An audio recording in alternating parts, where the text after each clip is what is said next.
Coming up, we visit the games of the small states of Europe to meet Montenegro's Olympic hopeful Filip Radovic. We're riding the waves at the Kite-Surfing World Cup in Mauritius.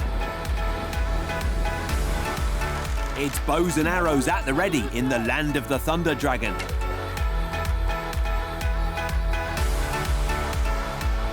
And we find out how Transworld Sport helped save the life of a British Ironman.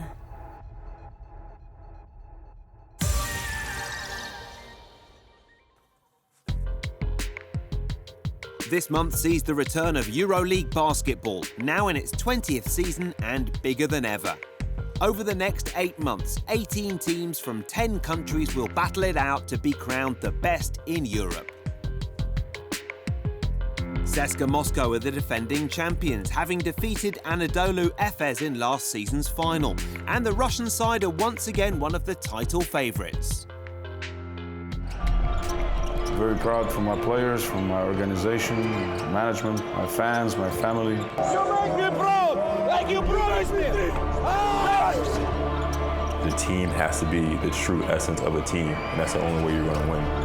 I still can't believe it, when you say it. This is my right hand, my left hand, my stomach, my heart. I said in the first title. He's the living example. CSKA Moscow claimed their 8th EuroLeague title last season, inspired by their talismanic captain Kyle Hines, and they'll be strong again despite losing some key players. We had a lot of departures, significant players left, but significant players came as well. So it seems like, okay, they left and now we're going to replace it easy, but it's a process. CSKA sold Corey Higgins and Nando De Colo, who scored 35 points between them in last year's final. But they brought in the league's top scorer Mike James from Milan to line up alongside Will Clyburn, the MVP in the Final Four.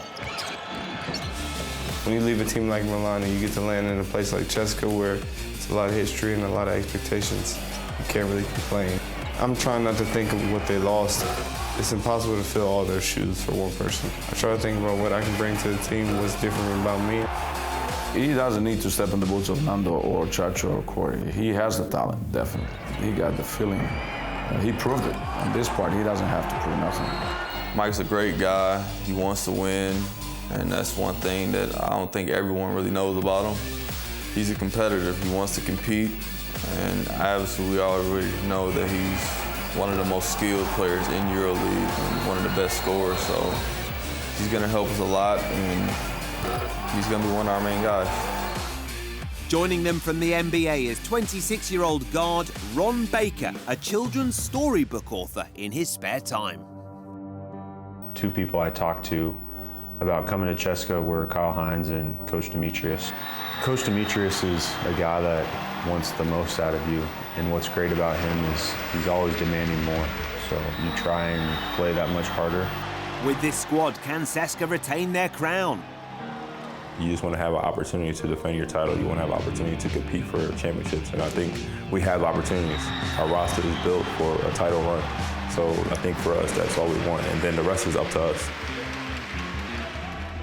Commiserations to Barcelona, but FS beat Barcelona 80-71 in Istanbul. Having narrowly missed out on a place in last season's Final Four, Barcelona are expected to be one of the strongest challengers under coach Svetislav Pesic.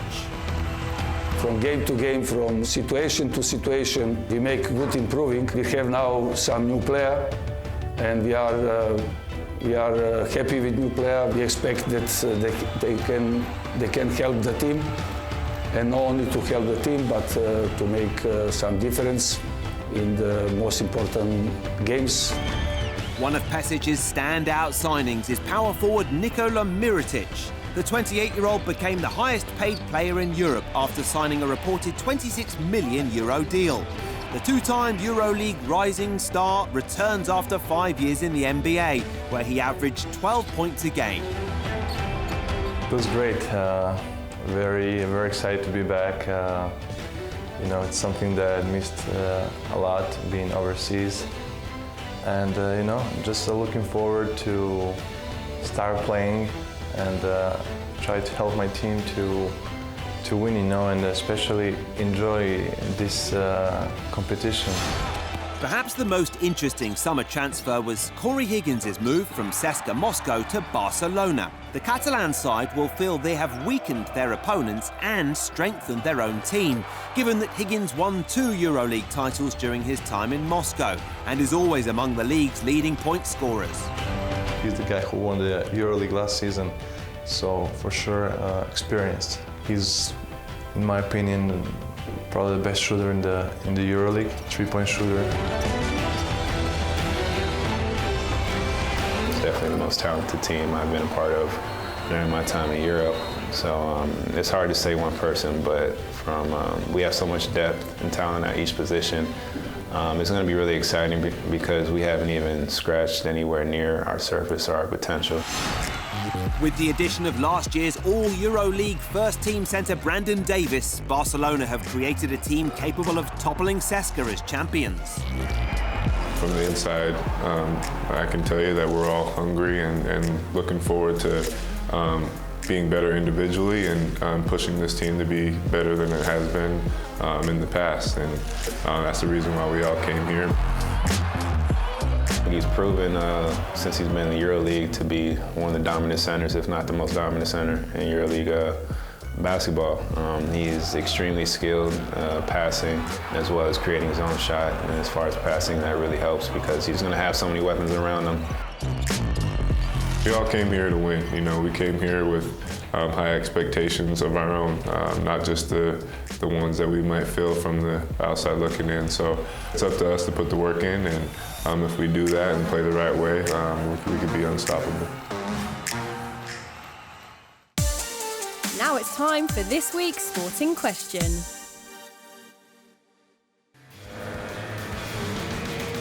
In MotoGP, Marc Marquez heads to this weekend's Japan Grand Prix with his 4th consecutive world title already in the bag, with 4 races to spare. The Spaniard clinched the championship with victory last time out in Thailand, his 9th win of the season and the 79th of his career, moving him ahead of motorcycling legends such as Mike Hailwood and Mick Doohan. In fact, Marquez has finished in the top 2 in every race this year, besides the Grand Prix of America, where he had to retire following a crash. The 26-year-old now has 6 MotoGP world titles to his name, but he's still some way behind the man with the most. And for this week's question, we'd like you to name the rider who's won the most world titles in motorcycle racing's premier class. We'll bring you the answer later in the show.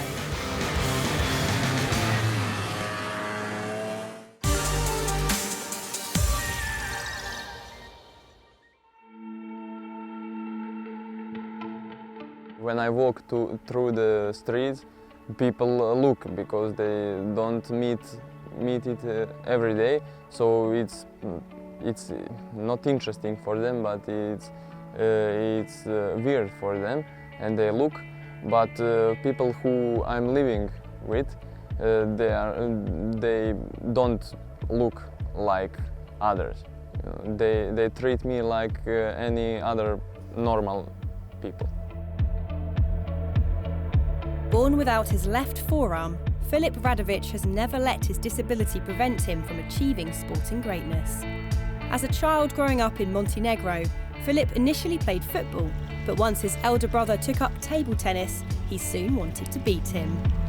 The young Filip also found a role model who showed him just what could be achieved in the sport. Natalia Partyka. The 30-year-old Polish player was born without her left forearm and, like Filip, competes in the Class 10 category.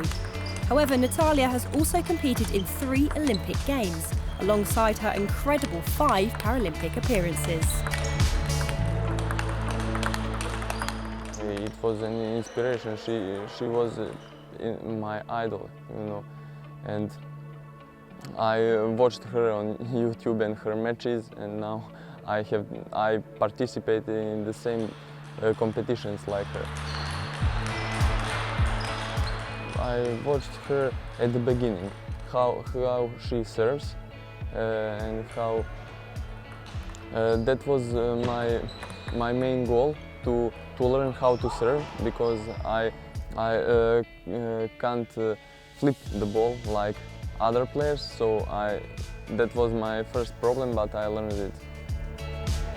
Seeing Natalia play at the highest level against able-bodied players convinced Filip he could do the same.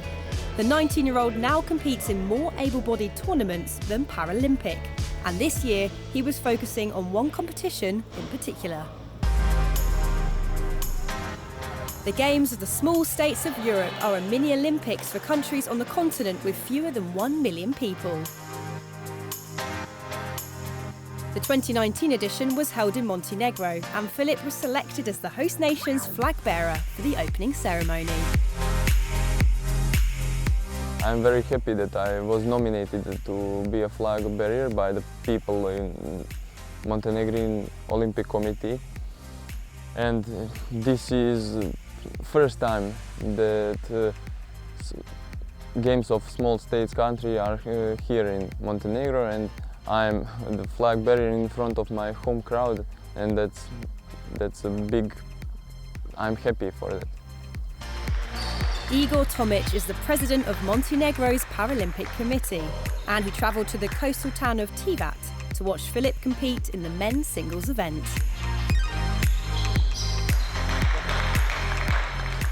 Filip Radovic is the pride of Montenegro, but not only when it comes to sports. He's a young man with good manners and is highly dedicated to his sport. Filip's a great example of somebody who's had a strong upbringing, and he's a good example of someone who has dedication. Filip is truly the pride of the Olympic and Paralympic Committee. Through my job, I've had the honour and privilege to get to know Filip since he began his career in table tennis. To witness his growth and improvement as a human being, as well as an athlete, has been a real joy.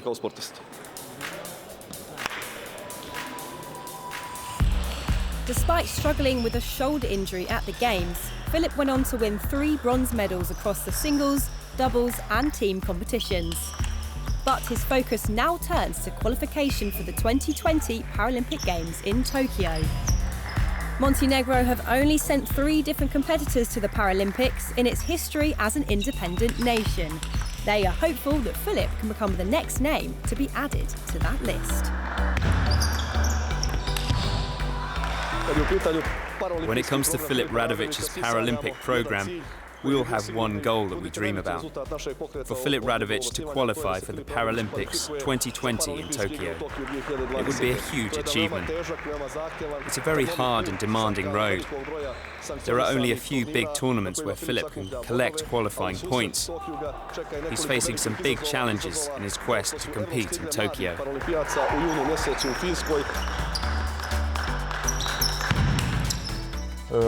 That's my main goal these years. I have to stay in the top 10 players in my class, so I will go there.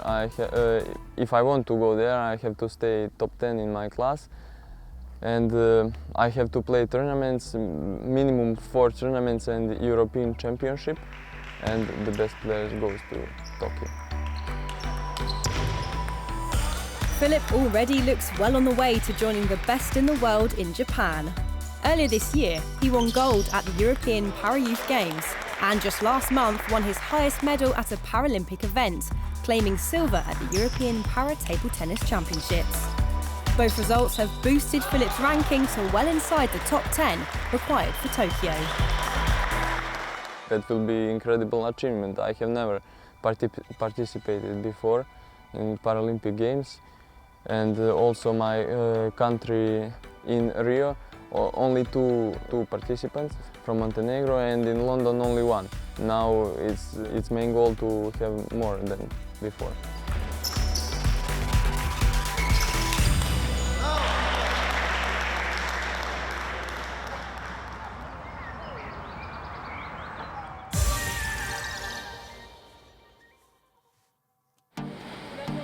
The fourth stop on the GKA Kite World Tour saw the world's best kite surfers descend on Mauritius for 9 days of competition on the Belombre Lagoon. The first athletes to take to the waves were the freestylers. Switzerland's Maxime Chabloz was the favourite going into the men's event. However, he was knocked out in the semi-finals. That left Aduri Cornel and Valentin Rodriguez to battle it out for first place. In the end, only 1 point separated them, with Rodriguez having to settle for second spot. Can't be happier with my result here. It's my second podium competing. I did a podium in Lucat and here again, and I just love Mauritius, and yeah, can't be happier with my result. And yeah, I've been training really hard in Dominican Republic with Aduri, and yeah, super happy about it. Cornel now tops the world rankings with 2 events left of the 2019 season. Super stoked to be in the first place here again, and super difficult, but at the end I could just manage to it, and just I'm super happy, and I can't wait to come here next year and hope to go for another first place in the next event, which is going to be in Morocco.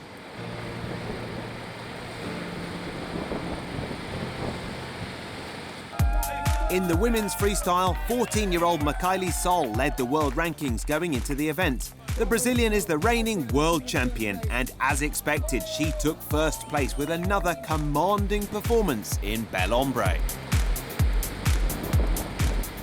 I'm super happy with my results here in Mauritius. I was able to get the first place. The last event I was third, and I'm really happy that I was able to pull through and win.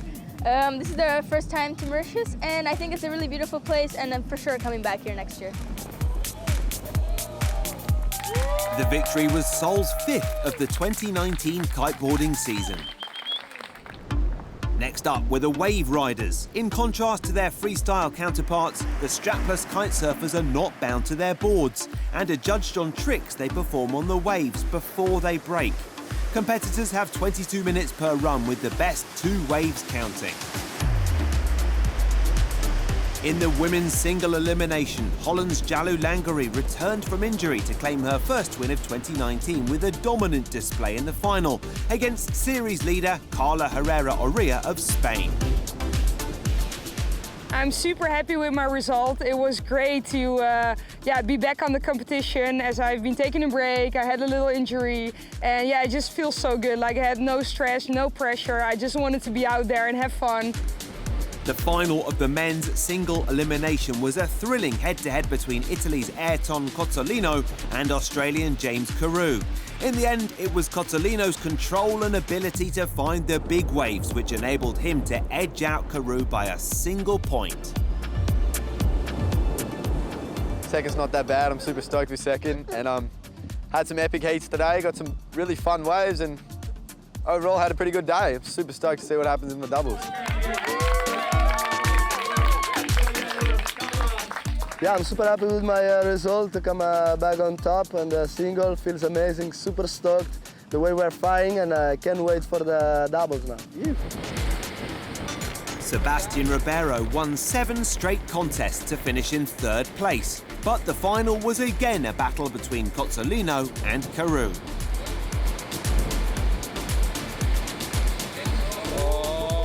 Victory for Carew would have set up a super elimination decider to determine the overall champion, but it was Cozzolino who came out on top once more with the judges.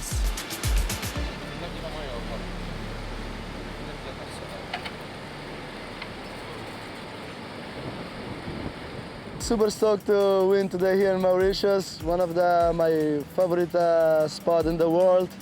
Important event and on tour.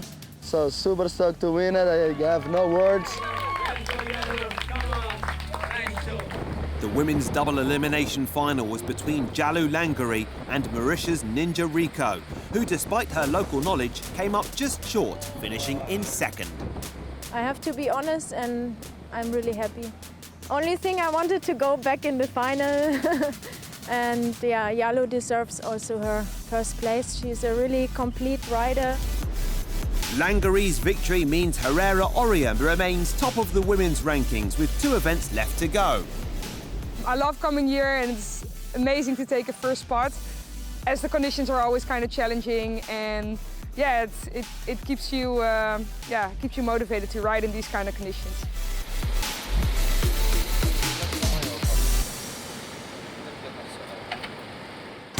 There's more water-based pursuits now in our top 5.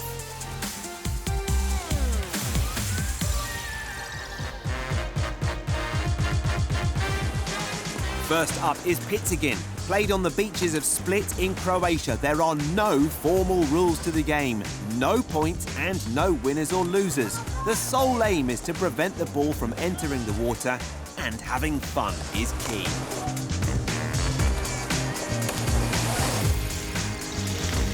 A relatively new sport, splash diving is already making quite an impact. Whilst regular diving is all about finesse, the aim here is to make the biggest splash possible.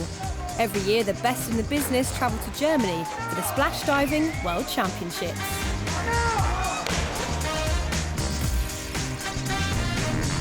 Once a year, a small town in Wales hosts the Mountain Bike Bog Snorkeling World Championships. This rather mind-boggling event sees competitors cycle underwater around a 115-metre course cut into a peat bog in the fastest possible time.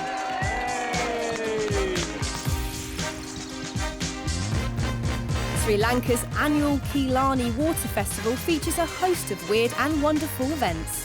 The most popular is the pillow fighting, where the aim is to knock your opponent into the water. To make it even more challenging, competitors must keep one hand behind their back. And finally, as if chess wasn't difficult enough, how about playing it underwater? In diving chess, the board and pieces are magnetic, and the main challenge is plotting your move for as long as you can hold your breath. Some players use leg and arm weights to stay submerged, whilst others hold a dumbbell to keep steady underwater.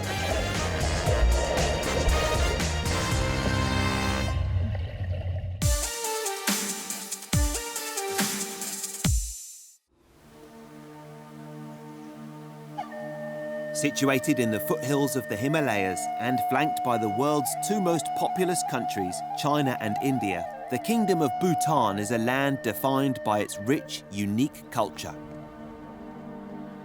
In Dzongkar, Bhutan's national language, the country is known as Druk Yul, the land of the thunder dragon.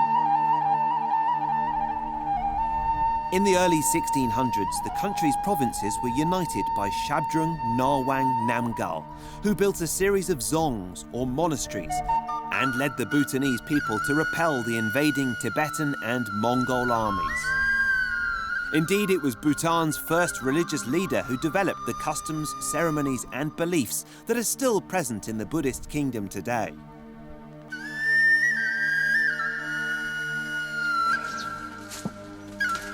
The majority of Bhutan's population live in villages, where a subsistence lifestyle is the norm.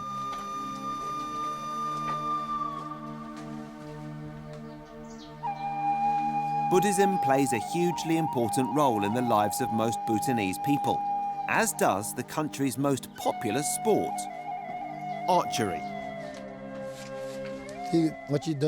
Our bows and arrows are sacred to us. When we are not using them, we keep them in a special bag and hang them in our shrine room. We believe that archery is a holy sport. It was brought to us long ago by Shabdrung Ngawang Namgyal. So keeping the bows and arrows in our religious room means we will be blessed when we play. Archery is unquestionably Bhutan's #1 sport. Almost every village has a range, and contests between neighbouring communities are big annual occasions. In traditional Bhutanese archery, or da as it's known in Dzongkar, the numerous pre-contest customs are as important as the game itself.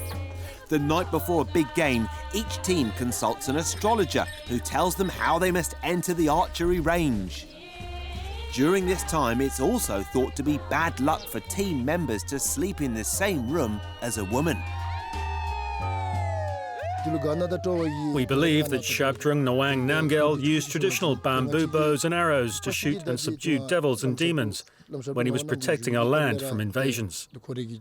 So from a young age, you're told about the history of archery, and people believe this sport is special, and that Shabdrung is watching whilst we play. So we take great pride and joy in doing everything traditionally. Before a contest begins, each team employs a dash-up, whose job it is to put off the opposing team with friendly insults, which could be about their archery skills, or even about their wives and children.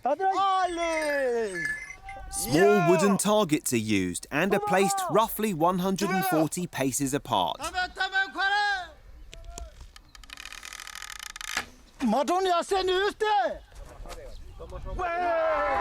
Half of the archers of each team stand at one target and the others at the second target. They each fire 2 bows per end, and if their arrow lands close, their teammates at the other end will shout praise and encouragement. If they miss by a long way, their rivals will take the opportunity to insult them. Archery games can last as long as 2 days, and hits on the target are rare. Despite this, annual matches between villages create a huge amount of excitement. People who live in rural Bhutan work very hard. It's a difficult life keeping on top of all the jobs that need doing on the land. So it's understandable that when it comes to archery, people see it as a fun distraction. But it's a distraction that people take great passion and pride in. When the time comes for a competition, no one really sleeps the night before. Whilst traditional archery with bamboo bows is still widely practiced in rural areas, the sport is changing in the more heavily populated regions of the country. Bhutan's capital city, Thimphu, has developed steadily since the country opened its borders in the late 1970s. At the weekends, the capital's parks are full of people practicing archery. However, traditional bows are now rarely seen in Thimphu. The new trend is for American hunting compound bows. Offering greater accuracy, more speed and power, the archers use the modern bows, but still play by the traditional rules. Another variant of the sport is also booming.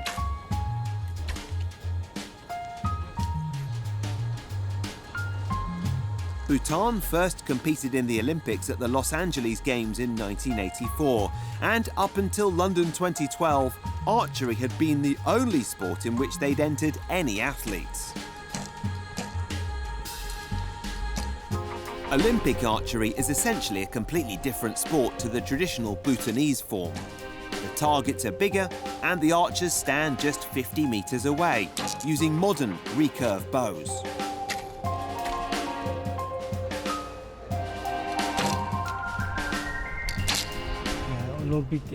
I had the honour of representing Bhutan at the Athens Olympics. It was the best experience of my life. Although we didn't win a medal, we got 2 people into the second round. We beat world-class opponents, which was fantastic, and something we used as a catalyst for improvement.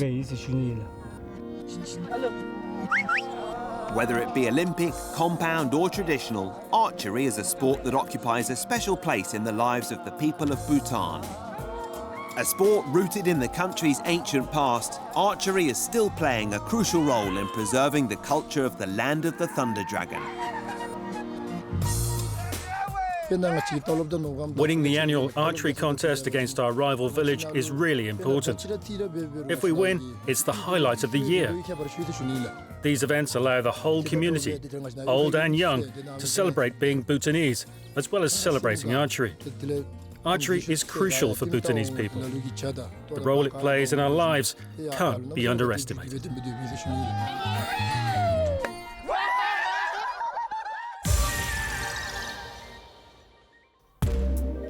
EuroLeague Basketball is second in popularity only to the NBA, and this season sees the league expanding from 16 teams to 18, with a number of franchises making their debut in Europe's top tier. Whilst reigning champions CSKA Moscow will be among the favourites, another Russian side will be intent on mixing things up in their maiden appearance in the competition. Based in the beautiful city of St. Petersburg, Zenit are making their long-awaited EuroLeague debut.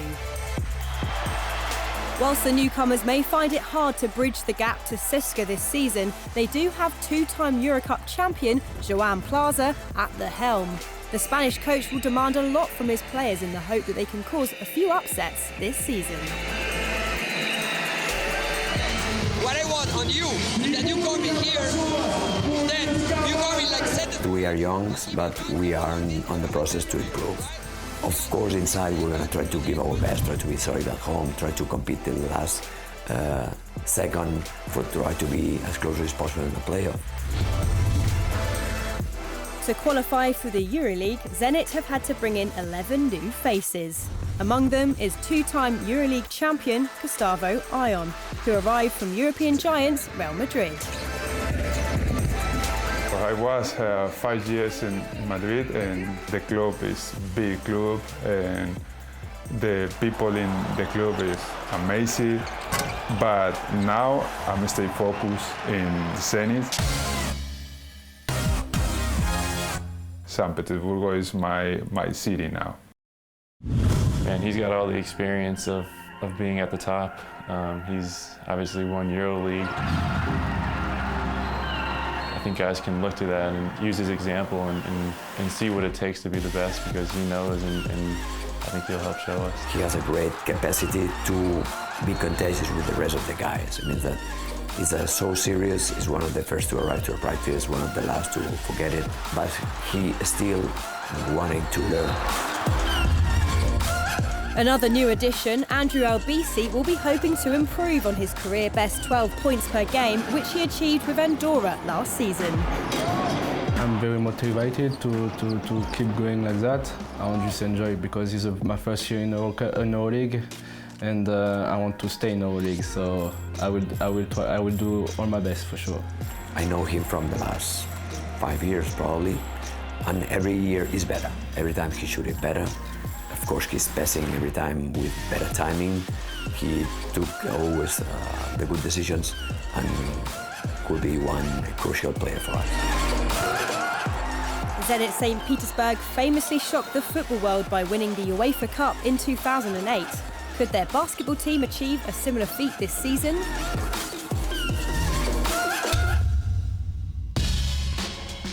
Another new addition to the EuroLeague is French side Asvel from Lyon.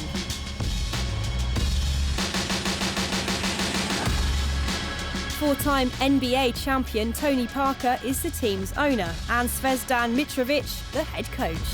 We try to do really our best, to show basketball in a good way. For me, to stay in a good position in playoff zone. And for the EuroLeague, every victory for us, for me, and I think for us will be like some small trophy. Good season this year would be like we come and surprise some teams from time to time and learn. Like really, it's our first year. We're rookies. We will play tough every game. We'll fight on every possession. We're warriors and we want to win. So couple games, couple wins, it's going to be good for us to learn and keep growing. Asvel have a lot of young, homegrown players, so the likes of Antoine Dio and Edwin Jackson will provide invaluable EuroLeague experience.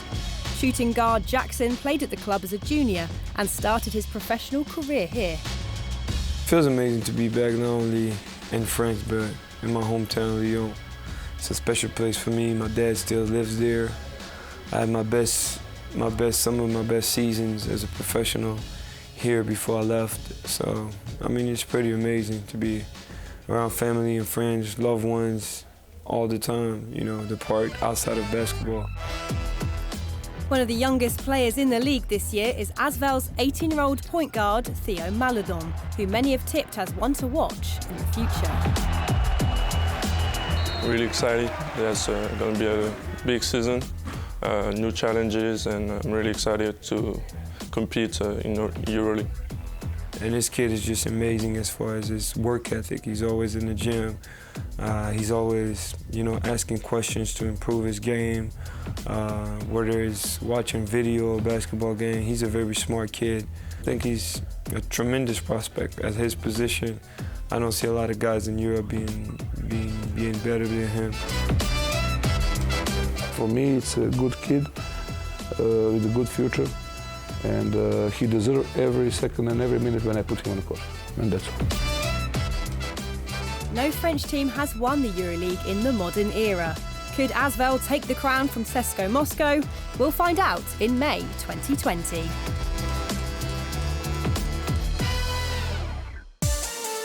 And now for the answer to this week's sporting question. Earlier in the show, we asked you to name the rider who has won the most world titles in motorcycle racing's Premier Class. The answer is Giacomo Agostini with 8.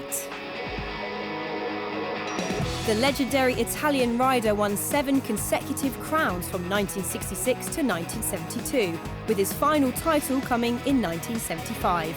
In addition, he also secured 7 world titles in the 350cc category. Ago is regarded as one of the greatest riders of all time, and even current MotoGP champ Marc Marquez has suggested it would be almost impossible to surpass his record 15 world titles.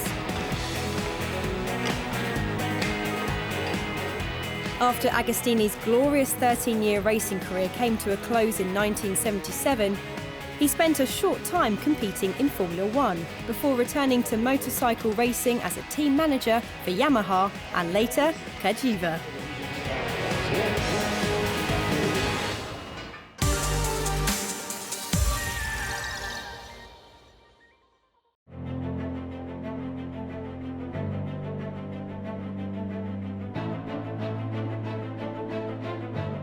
Transworld Sport, it literally saved my life. Without it, I wouldn't be the man that I am today. Sport's given me salvation, it's given me focus. It's realigned that energy and that focus in my body to achieve something positive. I was always a sort of very driven kid. But when I was growing up, the sort of role models that I had in my life were all engaged in organised crime. And so I disregarded my education, and I made the decision at quite a young age that that was the road I was going to end up travelling down. I bought my first sawn-off shotgun at 16 years old. Then the inevitable happened, and I was arrested at 18 years old and then got 2 life sentences. I started exercising in my prison cell to break up the monotony of being locked up for 24 hours a day. And that is how I found sport and ultimately redemption. John McAvoy was destined to lead a life of crime. Born in South London, into a family steeped in armed robbery and drug trafficking, the McAvoy name carries weight in the British criminal underworld. Having committed a string of armed robberies, McAvoy spent more than a decade in prison.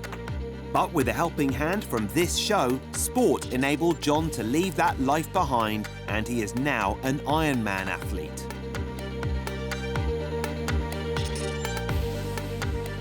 When he isn't training or competing, John also gives talks to youngsters to warn of the dangers in following the criminal path he once chose.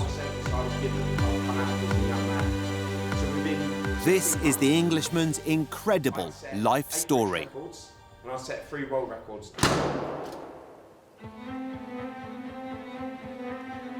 I was held as a Category A prisoner, which was very unheard of in the United Kingdom for such a young age prisoner.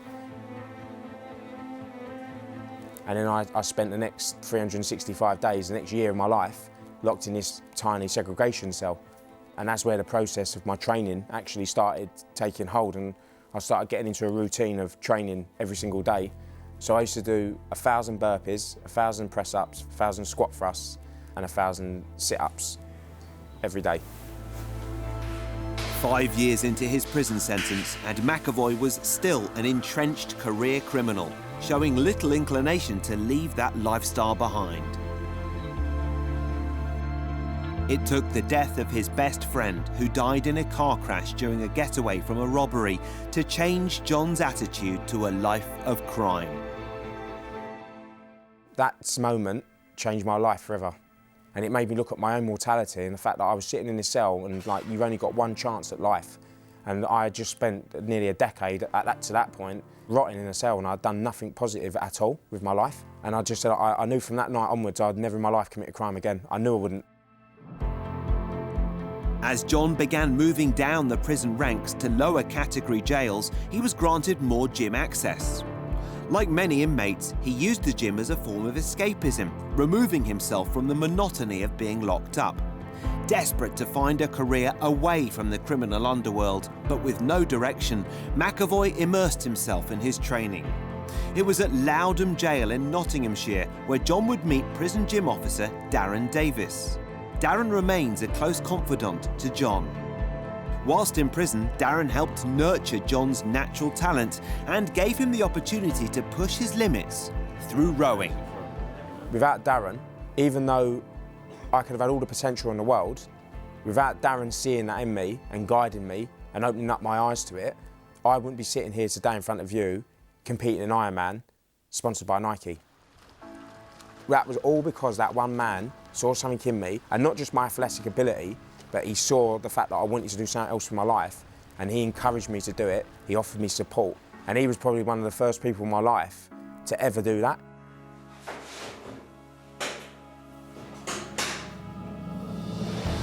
It was through his rigorous cell routine and gym training that John learnt to push through the pain barrier, and he developed incredible stamina. With Darren's help, he went on to break several British and 3 world indoor rowing records. John remains the only lightweight rower to hold all 3 endurance world records simultaneously. I had woke up ability in my body and a gift that I never even realised I had. Everything I craved as a little kid, when I broke that first record, I was like, wow, this is everything I've ever wanted. And then from that moment onwards, I knew then that I could use sport as a vehicle to break me out of that life. I knew I could use my body as a way and something I could do in my life to achieve the things I always wanted to achieve.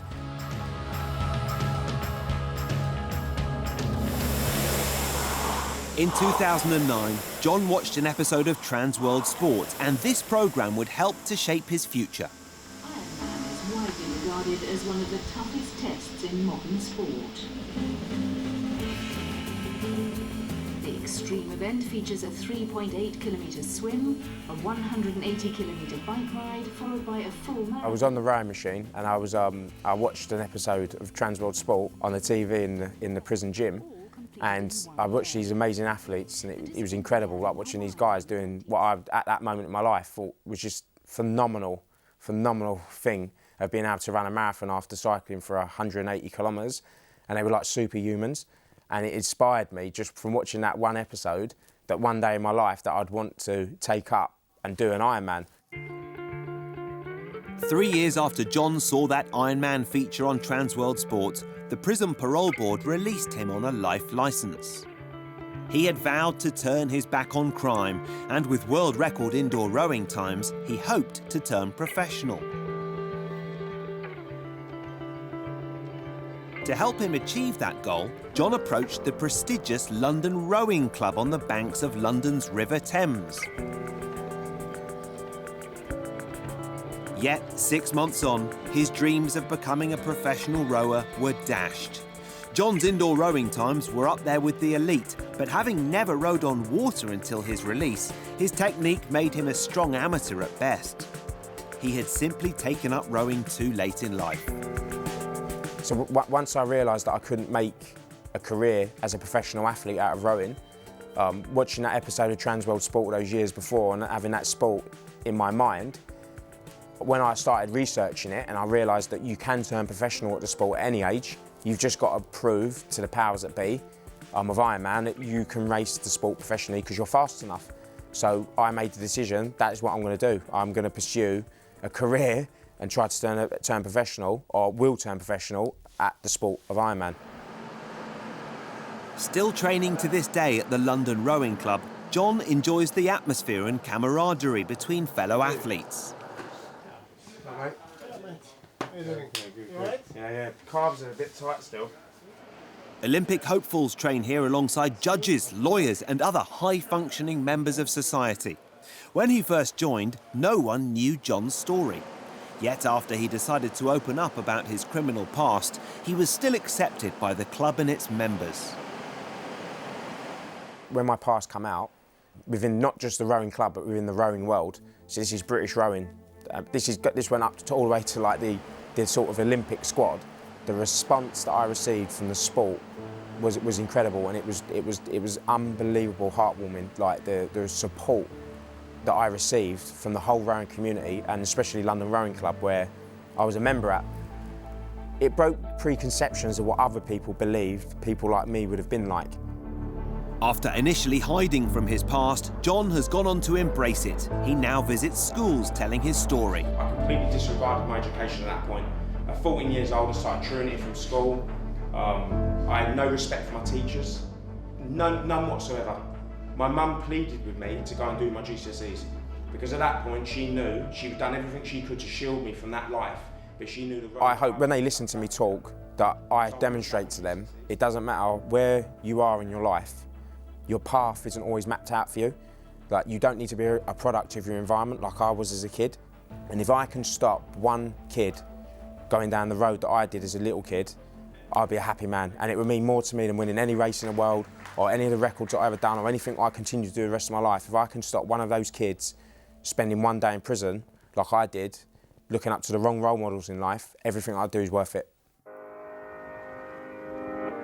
Triathlon has helped John to turn his life around, giving him a purpose that he was initially lacking away from the bars of his prison cell.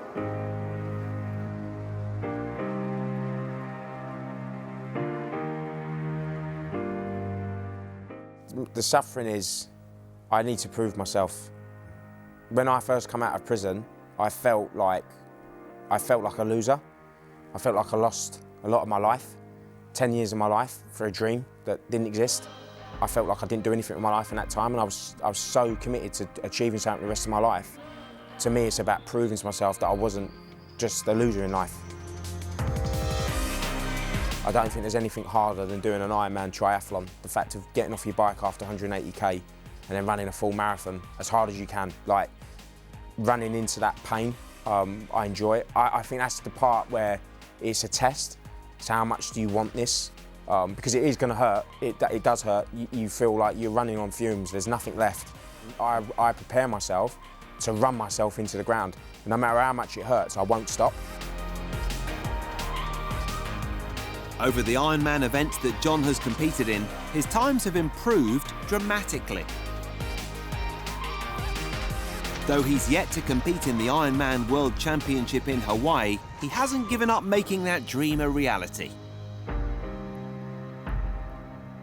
In the short term, John's ambition is to inspire others, particularly young children, to prevent them following him down the wrong path.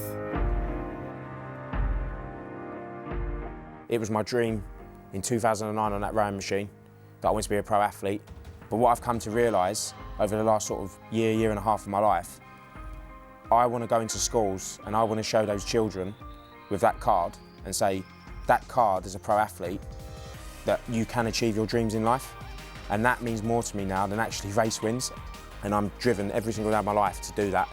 Everything I do and all the decisions that I make today are all based around how many people I could potentially help in the future. Through sport, John McAvoy has found a career and a purpose away from a life of crime. And although his own personal road to redemption is far from over, he's certainly on the right path. And we at Trans World Sport are happy to have played a role in his story. They're going past it now, they're shooting the thing.